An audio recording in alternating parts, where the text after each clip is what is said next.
Welcome to Mr. Rogers' Neighborhood. I'm Mr. Rogers, and today we're reviewing the 2018 Razer Blade 15-inch gaming laptop. Okay, you may have watched an earlier unboxing video that I did, but shortly thereafter my original machine from Razer died during a Windows update. So unfortunately I wasn't able to test it until I got a replacement unit. Now, I've heard that Razer support has historically been poor, but that's not the experience that I had. I had a smooth RMA process. They issued me an RMA the same day that I put the request in. I shipped out the laptop, and within a week I had it back. A new, brand new replacement unit, and it's been working flawlessly for the last 3 weeks while I've been testing it. I'm gonna break this review down into 5 parts. High level with a little bit of in-depth parts depending on performance and things like that. So first, we're going to talk about portability and battery life, okay? And I've seen a lot of people asking this question in the comments section on my unboxing video. What's the battery life like? You know, we're gonna get into it in a second, but there's no problems with the battery life on this machine. Number 2, we're going to talk a little bit about the design and build quality of the machine and compare it maybe to past Razer models and some of the other competition that's out there. 3, we're going to talk about performance.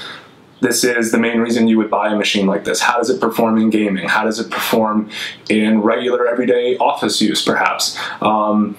And number 4, we're going to talk about price, because that's certainly a factor when you're looking at what type of laptop you're going to buy and you're in this price range. There's a lot of competition, and each one offers something a little different, so we'll talk about that. And then to end the review, I'm just going to talk a little bit about the competition in this price range. Let me just tell you which model this exactly is. So this is the 2018 Razer Blade 15-inch, okay? This one I have here with me is equipped with a GTX 1070 Max-Q, 512 gig super fast SSD storage drive, 16 gigs of RAM, and of course the new 8th gen Intel Core i7 8750H. But first up, portability and battery life. Okay, you can sort of see here, this laptop, it weighs about 4.6 pounds, 4.7 pounds. There are other models available. This one has a 1080p 144 hertz screen. It's the best screen they offer for gaming, in my opinion. There will be a 4K model, which is a little bit heavier. That's not quite out yet, I don't believe. And there's also a 1080p 60 hertz model, which I would not recommend you buy. If you're going to do something in that bracket of performance, you might as well save yourself $800 and go get, you know, an XPS or something like that. This laptop, I think, is very portable. You can see they've squared off the edges a little bit. Okay. For weight and size, it's very portable for what it has. It's going to be very similar in size to, for instance, a MacBook Pro 15-inch, but it's a little thicker. And this model with the GTX 1070 Max-Q is a little thicker than any GTX 1060 model that they provide, okay? So it is a little bit thicker to fit that beefier hardware. You'll also see here these feet, these rubber strips, they're a little more raised than they've been in years past. It keeps the laptop up off the table and gets more air into it. And I think that overall that is assisting with keeping the laptop cool, but it does also make it a little bit thicker when you're putting it into a bag, so you should consider that when you're looking at kind of how you want to carry it around. Battery life. As you could expect, when you're gaming, it's not very good, okay? I've been playing a lot of Jurassic World Evolution, which actually is a pretty intensive game, even though it's well optimized. I get maybe an hour to an hour and a half on moderate settings, moderate battery settings in a game like that, or Civilization 6, or, you know, PlayerUnknown Battlegrounds or Fortnite. It seems to be about an hour and a half. To be honest, if you're gaming, you should probably be plugged in anyway. So I'm not too concerned with that. I think what people want to know is, okay, if I'm buying a laptop like this, which is a little more low-key than some of the gaudy, gaming laptops like an Alienware or some of the Asus Rogue or Acer Predator models, which are very thick and have these big exhaust fans and bright colors. If you're getting a machine like this, it's probably because, hey, I want to be able to play games, have a portable machine, but also break it out in the office and have nobody look sideways at me, okay? For that purpose, it's excellent. I do wish that they would change this logo to use LEDs to glow green if the user so wished, instead of putting green plastic in there. I wish this was just sort of clear or gray. And that it was chroma powered.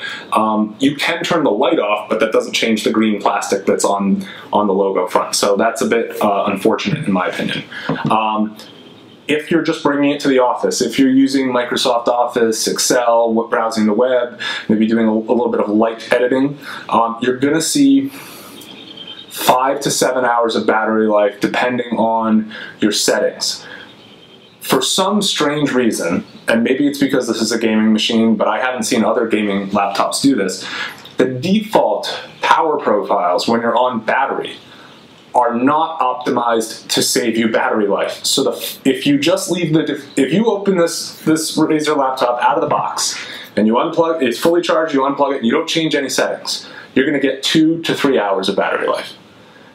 You're going to have to go in, you're going to have to change your power profile to balanced or to better battery life, and that's going to shoot you up to 5 to 7 hours of battery life with really no performance loss. The other thing I will say about power and battery is how hot the laptop gets. Razer Blade laptops have been notorious for heat and loud fans. The fans are not quite as loud as they were on the old Razer Blade 14-inch, which I did have at one time. I actually returned to that Razer Blade 14-inch because the fans were so loud that I couldn't play a game without, distracting an entire room if I was in a room full of people. The fans are loud, but they're a little bit quieter.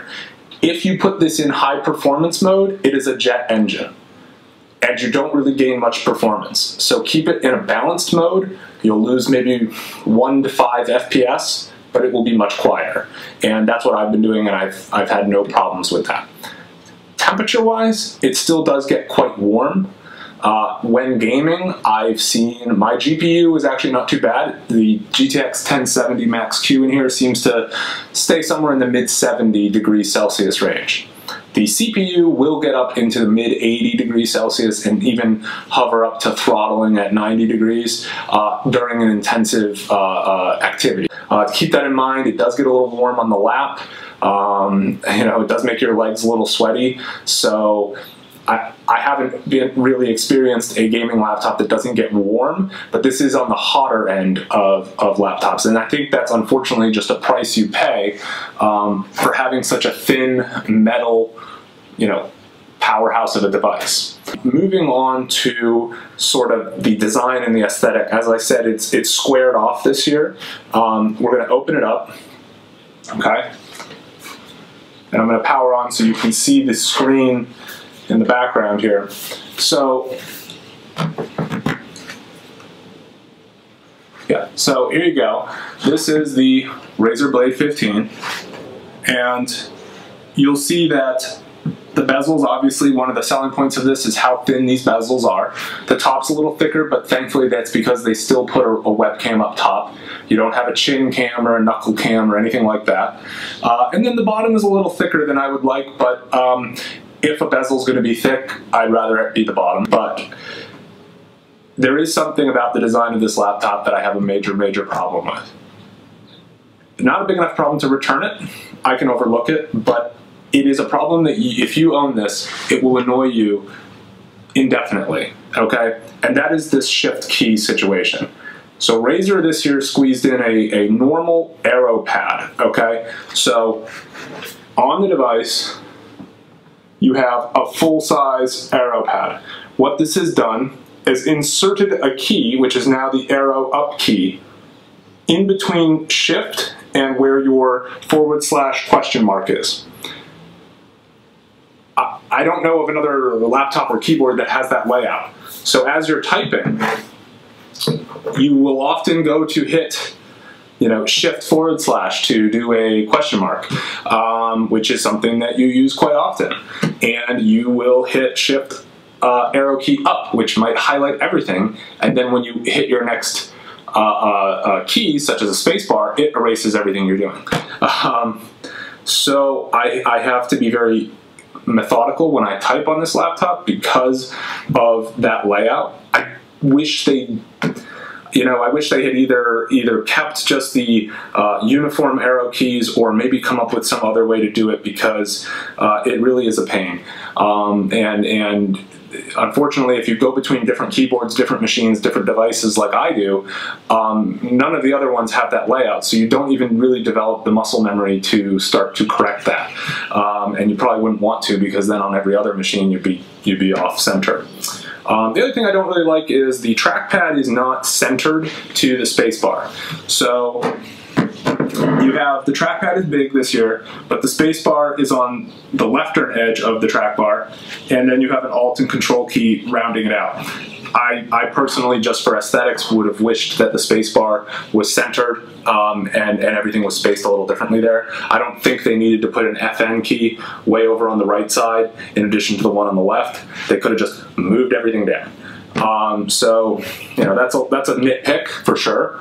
The trackpad itself is very nice, but it's certainly not yet on par with Apple, because the top of the trackpad is a hinge design.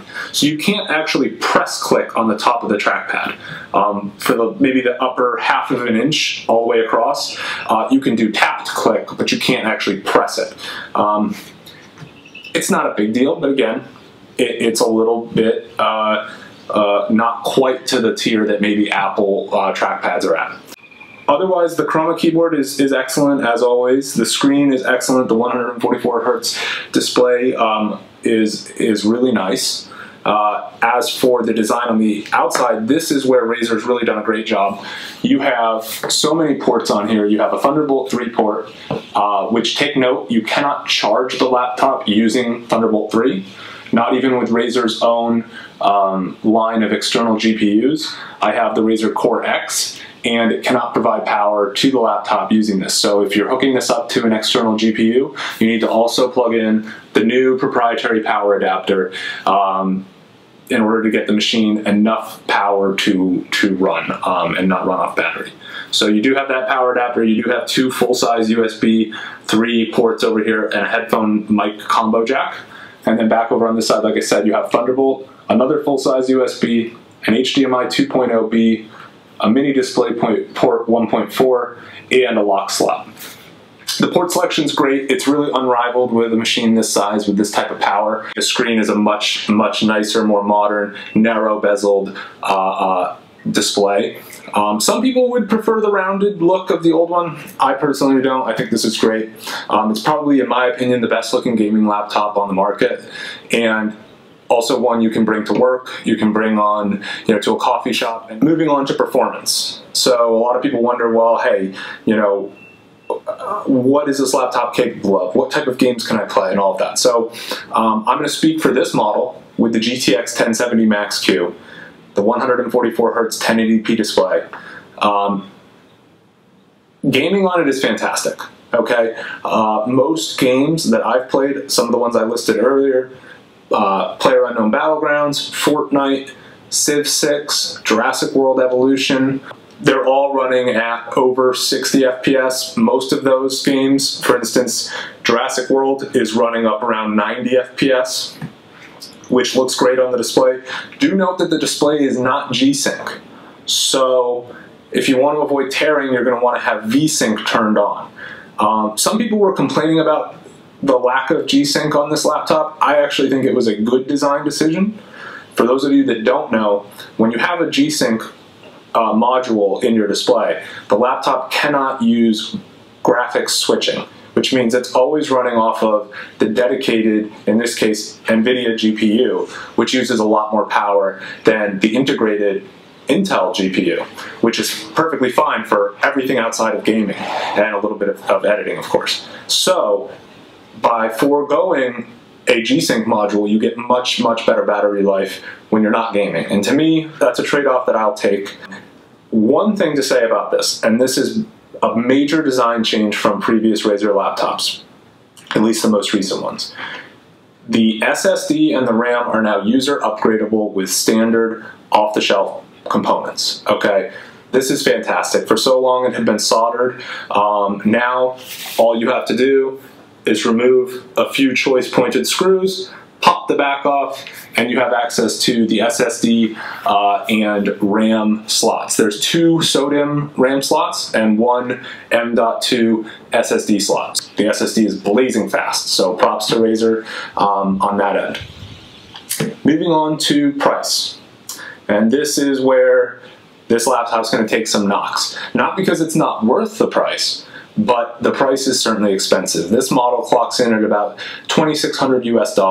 Now there's a range of models, the lower end being those with the 1080p 60 Hz display and GTX 1060 Max Q. Those start at $1,800 US, and I just don't think they're worth the money. I think for a few hundred more, you get yourself into the GTX 1070 and the 1080p 144 Hz display. The comparable models, so we're getting into the last part of our review here. What else can you get in this range for money? Well, you can certainly get a more powerful gaming machine. You can get something with a GTX 1080 non-Max Q variant in this price range with things like the Acer Predators or the Asus Rogue gaming laptops, whether they be the 15 or 17-inch variants. Alienware certainly has even up to Core i9 processors, which, you know, again, is not necessarily going to boost your gaming a whole heck of a lot, but they are very fast chips and full-fledged, full-fat GTX 1080 cards in them. That's going to be similar price range, but they're going to be bulky, plasticky gaming laptops. The MSI Stealth is a viable option, but again, I find the build quality to be a little bit subpar compared to the Razer, and I don't really think they have an advantage in customer support either. So I would say in this class, the only other machine that is really comparable to this, sort of, is the 2017 MacBook Pro 15-inch. Now, it's obviously not a gaming laptop, but with external GPU support now, and a graphics card in there that can handle games at lower resolutions, it's the closest thing to this in design quality and non-gaming performance, okay? So this is the 15-inch MacBook Pro with the touch bar. So we can sort of see here that these are by and large the same size. You have a little bit, maybe a third of an inch wider is the Razer Blade. However, the MacBook Pro is a little bit taller by maybe about a fifth of an inch or so. So in thickness, the MacBook Pro does have it beat. It is definitely a thinner device, mainly because of those feet. But by and large, they're very similar size. They're not, you know, lugging one around is not going to feel a lot more challenging than lugging the other around. The MacBook Pro does have a slightly higher resolution display, and it's glossy, which I prefer, but it certainly does not have the internal GPU power of the Razer Blade.